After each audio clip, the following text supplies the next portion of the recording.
বৃষ্টির আগে খুব সহজে ধোঁয়ামুক্ত উনুন বানিয়ে ফেলুন। দেখুন, কাঠের উনুনে রান্না করবেন অথচ এক বিন্দু ধোঁয়া হবে না।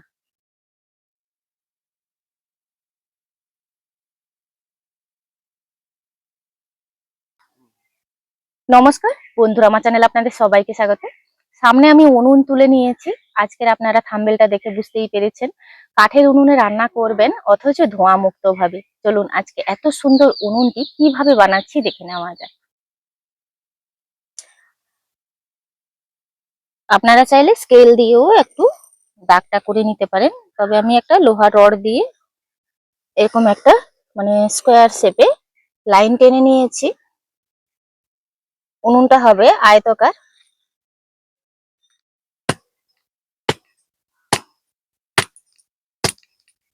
মাটি একটু খুঁড়ে নিতে হবে।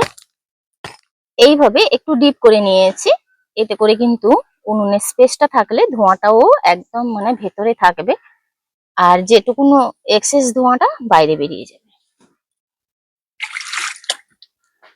এবার ইটটা বসিয়ে নেব।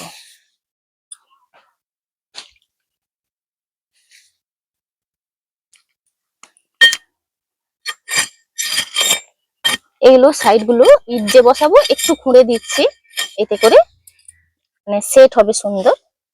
খুঁড়ে জল দিয়ে দেবো। যেগুলোতে ইট বসাবো সেগুলোতে একটু জল দিয়ে দিচ্ছি, দিলে ইটটা খুব সুন্দরভাবে নিচ থেকে সেট হবে।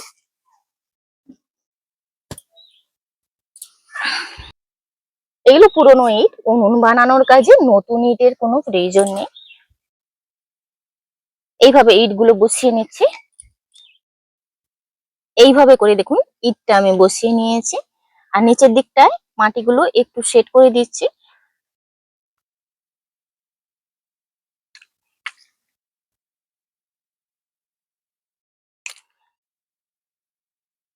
এইভাবে মাটিটা দিয়ে নিচ্ছি প্রত্যেকটা ভাঁজে ভাঁজে। এই যে নরম মাটি দিয়ে দিচ্ছি, দিলে খুব সুন্দরভাবে সেট হবে।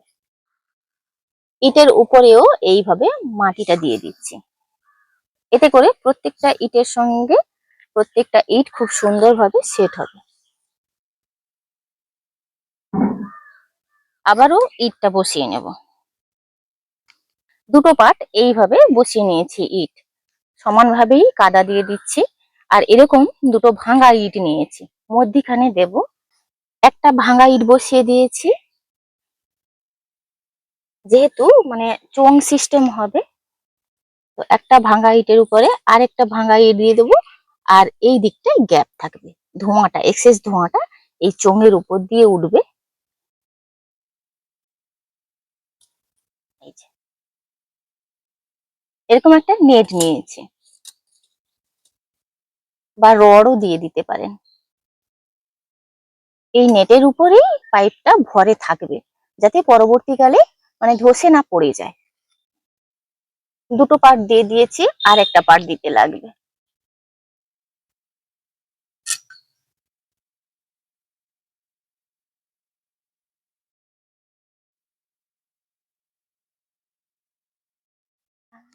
মধ্যিখানে দুটো রড দিয়ে দিয়েছি।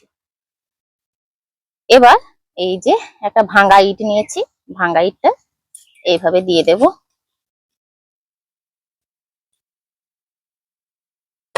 ব্যাস, এইভাবে দিয়ে দিয়েছি।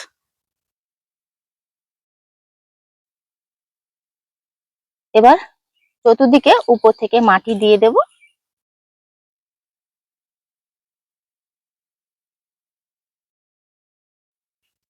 তো এইভাবে আমি পুরোটা সেট করে নিয়েছি। এরকম একটা সিমেন্টের চোঙ, এগুলো কিন্তু আমাদের ঘরে অবশিষ্ট অনেক ছিল, তার জন্য এটা নিয়েছি। তো এরকম একটু পাশিয়ে রাখবো। এরকম একটু পাশিয়ে রাখলে কি হয়, ধোঁয়াটাও খুব ভালো বেরোয়। আর সোজাসুজি হলে একটু অসুবিধা, কি ওপরে কালি পড়বে। তো একটু পাশিয়ে রাখছি এইভাবে।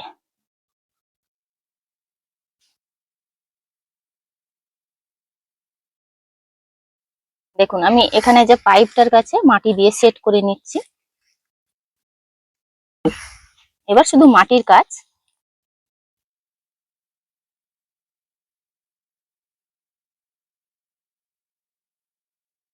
এইভাবে মাটি পূরণ করতে হবে যাতে পাইপের নিচে কোনোভাবে বন্ধ না হয়ে যায়, এইটা কিন্তু খেয়াল রাখতে হবে। মেন কাজগুলো করে নিয়েছি, এবার শুধু মাটি সেট করার পালা। তো উনুনের মাঝখানে একটা বালতি নিয়ে নিয়েছি। বালতিটা বালতিটা নিয়েছি কারণ কি এই কড়াইয়ের মাপটা করে নিয়েছি। কোনার দিকটায় একটু শুকনো মাটি দিয়ে ভরাট করে নিয়েছি।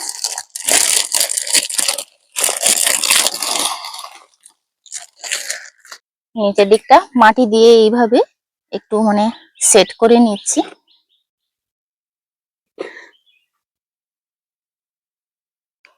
এইভাবে মাটিটা পূরণ করে নিয়েছি, এবার বালতিটা তুলে নেব।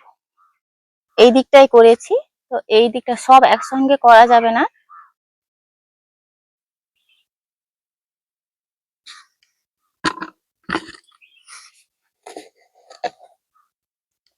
নিচে একটা এরকম একটা বাটি দিয়ে দিয়েছিলাম, এই দিকটাই তো আমি পূরণ করে নেব। তো এই যে নিচে যে ছিদ্রটা সেটাকে আমি এই হাত দিয়ে করে নিচ্ছি। পুরো ওই দিকে কিন্তু বোঝাই যাচ্ছে ছিদ্রটা, পুরো হাত চলে যাচ্ছে। ওইদিকে ছিদ্র আমি করে নিয়েছি। এরকম একটা কাঠ ঢুকিয়ে দিয়েছি, এতে করে কি হবে, শুকনো হওয়ার সঙ্গে সঙ্গে উপরটাও সেট হয়ে যাবে সুন্দরভাবে।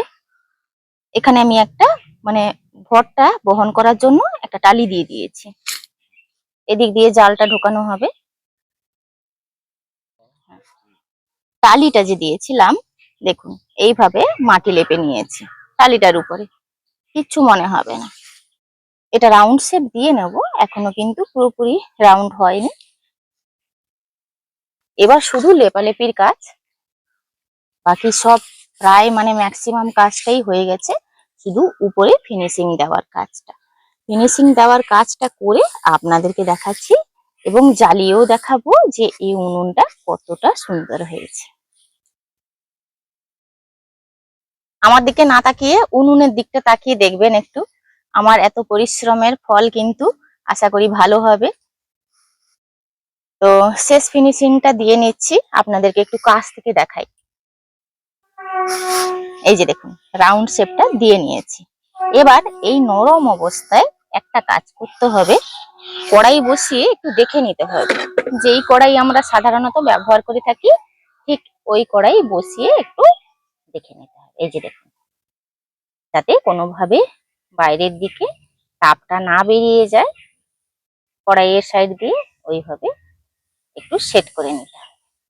এইভাবে ঘুরিয়ে নিচ্ছি, নরম মাটি খুব সুন্দরভাবে সেট হয়ে যাবে। এবার পুরো শেষ ফিনিশিং, এটা নাতা দিতে দিতে একদম ঠিকঠাক হয়ে যাবে। আমি একদিন সারাদিন ছেড়ে দিয়েছিলাম, এই উনুনটা সত্যিকারে বানাতে গেলে 4-5 দিন মিনিমাম সময় লাগে, যেহেতু আমার কাজের জায়গা, তো সে কারণে আমি একদিনেই মানে শুকিয়ে নেব। তার কারণে আমি একটু আপনাদেরকে জ্বালিয়েও দেখাবো, আর জ্বালিয়ে দিলে কি হবে, উনুনটা পুরোপুরি শুকিয়েও যাবে। আপনাদেরকে একটু ভেতরের দিকটাই দেখিয়ে দিই। দেখুন, আমি যে ওই যে কাঠটা ভরে রেখেছিলাম, আজকে সকালে আমি একটু নাতা দেওয়ার সময় এটাকে বের করে নিয়েছি, আর হাত ঢুকিয়ে পুরোপুরি মানে লাইনটা ঠিক আছে কিনা একটু দেখেও নিয়েছি। দেখুন, নিচ থেকে অনেকটা ছেড়ে আছে, উপর থেকেও অনেকটা ছেড়ে আছে, ঠিক মিডিল পোর্শনে কিন্তু ছিদ্রটা রেখেছি। আর এই যে বিটটা দেখছেন, এটা আমি পরে বানিয়ে নিয়েছি দেখতে ভালো লাগার জন্য।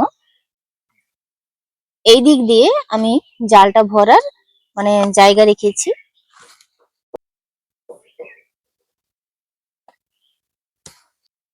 উনুনটা ধরিয়ে নিয়েছি, একটা কড়াই বসিয়ে আপনাদেরকে দেখাবো কত সুন্দরভাবে ধোঁয়াটা বাইরের দিকে বেরিয়ে যাবে। যতক্ষণ না এই মুখটা বন্ধ হচ্ছে ততক্ষণ কিন্তু চিমনি দিয়ে ধোঁয়া টানবে না। সত্যি বলতে আমি ভীষণই খুশি, আমার এত কষ্টের ফল কিন্তু বৃথা যায়নি। আমি এই প্রথমবার জীবনে এত সুন্দর মানে উনুন বানিয়েছি। আপনাদেরকে একটু দেখাই কত সুন্দরভাবে চিমনি দিয়ে ধোঁয়াটা টানছে, এই ভেতর দিয়ে আপনারা দেখতে পাবেন। এই যে দেখুন, কত সুন্দরভাবে আগুনটা টানছে। এর মানে কিন্তু একদমই ঠিকঠাক তৈরি হয়েছে উনুনটা। আর সমস্ত ধোঁয়া কিন্তু চিমনি দিয়ে বেরিয়ে যাচ্ছে। এই যে দেখুন, কাঠের উনুনে রান্না হবে ধোঁয়া মুক্ত ভাবে।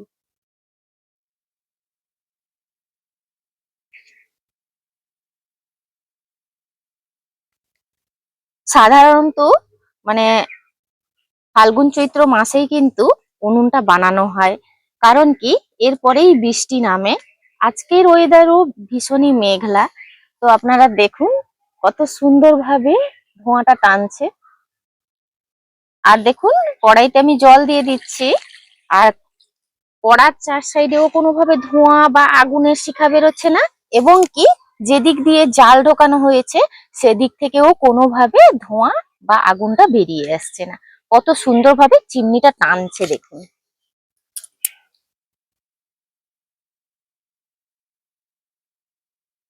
তো আপনারা দেখলেন কত সহজে কিন্তু এই উনুনটা বানিয়ে নিলাম। একটু সময় ব্যয় করলে আপনারা 4-5 বছর কেন 10 বছরও এই উনুন ব্যবহার করতে পারবেন। আজকের ভিডিওটি এখানেই শেষ করছি। দেখা হচ্ছে পরবর্তী একটা নতুন পর্বে। ভিডিওটি ভালো লাগলে লাইক শেয়ার কমেন্ট করবেন। আপনারা সবাই ভালো থাকবেন, সুস্থ থাকবেন, সাবধানে থাকবেন।